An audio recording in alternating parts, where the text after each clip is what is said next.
Napakalaking pawikan nga pala guys na natagpuan naming patay dito sa loob ng mga mangroves. At grabe guys, meron nga pala siyang tag dito sa gilid at sobrang nakakaawa talaga siya. At eto nga pala guys yung full video kung paano namin nakita at natagpuan itong malaking pawikan. So what's up mga napadaan lang. So ngayong araw nga guys, meron nga palang nakapagsabi sa amin na meron daw malaking pawikan na nakita sila dito sa mangroves. At noong akala nga guys namin ay buhay pa, sabi namin ay tutulungan namin makabalik sa dagat. Ang sabi nung nakakita sa amin ay patay na daw. Kaya nga guys, kung mapapansin nyo, kahit masama dito yung panahon at parang umuulan dito guys, ay kailangan namin siyang hanapin. Syempre guys, isa sa pinakamaamo at pinaka-gentle na creatures yan dito sa dagat na sobrang sarap talagang panoorin. Kaya kailangan guys natin siyang makita bago pa siya makain ng kung anumang klase ng hayop dito. Makain guys ng mga bayawak. Nilibot nga lang guys namin tong buong mangroves at maya-maya lang ay nakita nga pala namin at bumungad na siya sa aming harapan. Nakakalungkot nga pala guys na makita yung isang ganitong klase ng creatures na sobrang bait na ganito yung nangyari sa kanya. Pagkarating nga guys namin dito, nandito na siya sa gilid at wala na talaga siya guys buhay. Marami nga pala guys ako nababasa at nagsabi rin sa akin na kung saan daw guys pinanganak yung pawikan ay pag mamamatay na daw sila ay alam nilang mawawala na sila ng hininga ay babalik sila kung saan sila nanggaling. Madalas kasi guys dito sa lugar namin na may nakikita ang mga malalaking pawikan, pero ngayon guys ay kakaiba dahil may nakita kaming pawikan pero patay na. Sa sobrang laki nga guys itong pawikan na to, hindi siya kayang buhatin ng dalawang tao lang. Sobrang bigat talaga niya guys. Maaga nga sana guys kami mag-vlog pero may nakasalubong guys kami na isa sa mga isda dito sa lugar namin at sabi niya may nakita daw siyang isang malaking pawikan. Kaya yun guys, pinuntahan talaga namin para sadyain. Akala kasi guys talaga namin ay buhay pa siya at pwede pa nating mai-survive, pero pagkarating talaga guys namin, naaawa talaga kami. Dinala nga pala guys namin siya dito sa may harap ng aming munting palaisdaan at tiningnan nga pala guys namin kung ano ba naging sanhi at kung paano ba guys na namatay. At ang nakita namin guys sa kanya ay meron siyang mga sugat dito sa may bandang ulo. Ayan guys, parang tinamaan siya ng isang matigas na bagay, tapos may sugat din guys yung mata niya at nagdurugo.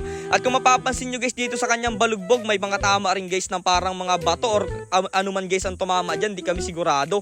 Tigpal rin guys yung bandang shell niya dito sa may bandang buntot. At sigurado guys ako nakakapatay pa lang nitong pawikan na to dahil di pa siya guys mabaho. Sayang nga lang guys, di natin siya naabutan at may survive man lang sana natin. Dito nga guys sa may bandang palikpik nitong malaking pawikan na ito ay meron nga pala guys kami nakitang parang stainless o yung tinatawag nilang tag. Medyo nalilito nga lang guys ako, paki-comment naman kung sino ba nakakaalam sa inyo kung ano man yung number na yan. Ang nakasulat kasi dyan guys ay Philippine 1876. Hindi ko nga guys alam kung taon ba yan, kung kailan siya nahuli or ano man klase ng number yan. Paki-comment na lang dyan sa baba. Kung mapapansin nyo guys, tingnan nyo naman, sobrang laki ng balugbog nitong pawikan na to. At eto nga guys yung sinasabi ko sa inyo kanina, may sugat siya dito sa may bandang mata at nagdurugo pa. Susubukan nga guys namin kontakin yung bipar dito sa lugar namin kung ano ba ang dapat gawin dito sa patay na pawikan na to. Kung ililibing ba namin or ano man guys gagawin, bahala na sila dito. At sa palagay ko guys, kailangan din nilang alisin yung pinakantag dito at parang kukunin din nila to. Kaya naisipan muna guys namin ay pasok dito sa kubo namin sa palaisdaan itong pawikan. Baka kasi guys pag doon lang namin nilagay sa bandang gilid ay makain siya guys ng mga bayawak na pumupunta doon. Hihintayin na lang guys namin yung update kung ano bang pwedeng gawin namin dito, tapos ililibing na lang na guys namin to ng maayos. Kaya sa susunod na video guys, abangan nyo kung saan natin ililibing itong malaking pawikan na nakita natin. Kaya bilang paalala guys sa mga tulad naming mga isda, pag nakakita tayo ng mga pawikan na iwasan nating masaktan o mapinsala o mapatay sila kasi guys napakalaking tulong yan sa ating biodiversity at napakahalaga niyan sa mundo.